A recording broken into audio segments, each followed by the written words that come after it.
নমস্কার বন্ধুরা, সকলকে রিতাস ইউকে কিচেনে স্বাগতম।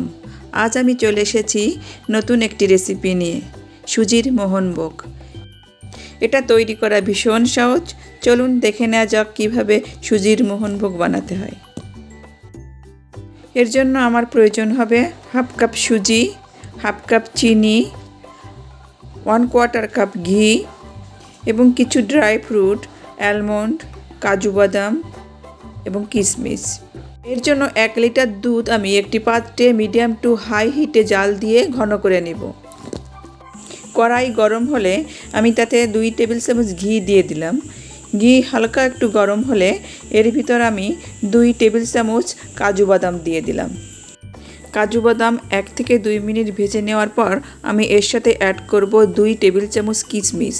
কিশমিশ ভাজা হতে সময় লাগে না। যখন কিশমিশ ফুলে উঠবে তখন বুঝে নিতে হবে যে কিশমিশ ভাজা হয়ে গেছে। মিডিয়াম টু লো হিটে কিশমিশ এবং কাজু বাদাম ভেজে নিতে হবে। এখন আমি একটি অন্য পাত্রে কিশমিশ এবং কাজু বাদাম তুলে নিব। কিশমিশ কাজু বাদাম তুলে নিয়ে ওই ঘিয়ের মধ্যেই 1 কাপ সুজি দিয়ে দিলাম। মিডিয়াম টু লো হিটে সুজি 3 থেকে 4 মিনিট ভেজে নিতে হবে। খেয়াল রাখতে হবে সুজির কালার যেন লাল না হয়ে যায়। এই সুজি কখনো হাই ফ্লেমে ভাজা যাবে না।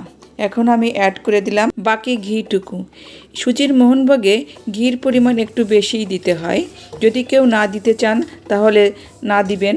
তবে সুজির মোহনভোগের আসল স্বাদ পেতে হলে যতটুকু সুজি নিতে হয় তার অর্ধেক পরিমাণ ঘি নিতে হয়। ঘি দেওয়ার পর আমি আরও 3 থেকে 4 মিনিট লো হিটে ভেজে নিব। সুজির মোহনভোগ পরোটা কিংবা লুচির সাথে খেতে খুবই ভালো লাগে। এই 3-4 মিনিট ভেজে নেওয়ার পর আমি এর সাথে এখন দিয়ে দিলাম আগে থেকে ঘন করে রাখা দুধ। দুধ অ্যাড করার সময় অবশ্যই চুলার হিট লোতে রাখতে হবে। চুলার হিট লোতে রেখেই দুধ এবং সুজি একসাথে মিশিয়ে নিতে হবে। তবে দুধ দেওয়ার পর অনেক খেয়াল রাখতে হবে যেন জমাট বেঁধে না যায়। ঘন ঘন এই জন্য নাড়তে হবে। সুজি খুব দ্রুতই ফুলে ওঠে। এখন আমি এর ভিতর দিয়ে দেবো চিনি। আমি অবশ্য হাফ কাপের থেকে একটু কম চিনি ইউজ করেছি। আপনারা আপনাদের স্বাদ অনুসারে চিনি ইউজ করবেন। এখানে তেজপাতা ব্যবহার করি নাই, আপনারা চাইলে এটা ব্যবহার করতে পারেন। এখন ভালো করে নেড়েচেড়ে মিশিয়ে নিব। আমি অবশ্য এর ভিতর 1/4 টিস্পুন এলাচের গুঁড়ো ব্যবহার করেছি। এখন আমি এর ভিতর আগে থেকে ভেজে রাখা কাজু বাদাম ও কিশমিশ এর কিছু অংশ মিশিয়ে দেবো, আর কিছুটা রেখে দেবো উপরে ডেকোরেশনের জন্য। এখন ভালো করে মিশিয়ে আমি চুলা বন্ধ করে দেব।